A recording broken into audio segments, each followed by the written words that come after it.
जब से कांग्रेस सरकार की विदाई जनता ने की है, तब से ऐसा लग रहा है जैसे कांग्रेस के साथ ही पाकिस्तान की तबाही भी शुरू हो गई है। एक समय ऐसा था जब देश में कांग्रेस की सरकार थी तो पाकिस्तान आंख दिखाता था, लेकिन आज पाकिस्तान को भारत अकड़ और औकात दोनों दिखा रहा है, जिससे कांग्रेसी और उसके पाले हुए बुद्धिजीवी बिलबिला रहे हैं और पाकिस्तान तिलमिला। कांग्रेस ध्वस्त, पाकिस्तान ध्वस्त। कांग्रेस की सत्ता में रहते पाकिस्तान जहां बार बार कश्मीर का राग अलापता था, आज उस पाकिस्तान को लाहौर और इस्लामाबाद बचाने की चिंता हो रही है। जैसे कांग्रेसी एक एक वोट के मोहताज है, ठीक वैसे ही पाकिस्तान भी दाने दाने का मोहताज है।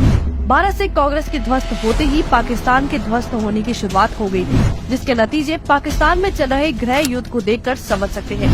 भारत ने कश्मीर से धारा 370 हटाई, जिसके बाद हमने पाकिस्तान से व्यापार बंद कर ऐसी आर्थिक चोट पहुंचाई जिससे वो आज तक उभर नहीं पाया है। कांग्रेस की सत्ता से बेदखल होते ही न सिर्फ पाकिस्तान बल्कि श्रीलंका, बांग्लादेश और चीन का भी बुरा समय आ गया है। कांग्रेस बदली, पाकिस्तान की हालत पतली।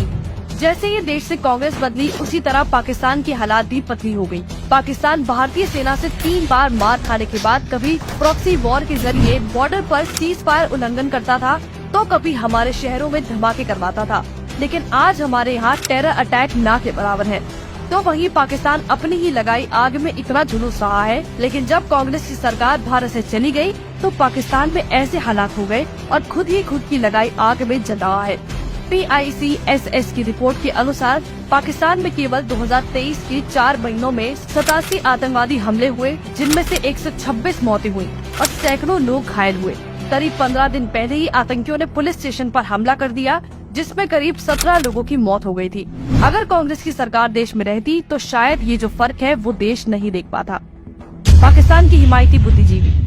पाकिस्तान हमारे अलगाववादी नेताओं और बुद्धिजीवियों को एक बम की तरह यूज करते थे और मन में तनाव पैदा करते थे कि कश्मीर भारत का हिस्सा नहीं है। देश में बैठे कुछ बुद्धिजीवी, पत्रकार और मीडिया संस्थान देश के लोगों को भड़काते थे और पाकिस्तान से बात करने की वकालत करते रहते थे, और आज भी कभी कभी करते दिखाई देते हैं। लेकिन आज पाकिस्तान के लोग खुद भड़के हुए हैं, पाकिस्तान के लोग खुद बटे हुए हैं। ये सब बदलाव देश में कांग्रेस के जाने के बाद हुआ है। फिर भी पाकिस्तान से बात कर कांग्रेसी और बुद्धिजीवी क्या हासिल करना चाहते हैं? कांग्रेस की तरह पाकिस्तानी करेंसी का कोई मोल नहीं।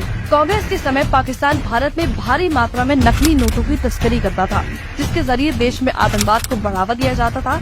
लेकिन कांग्रेस सत्ता से गई तो आज आप खुद पाकिस्तान की करेंसी की हालत देख सकते हैं।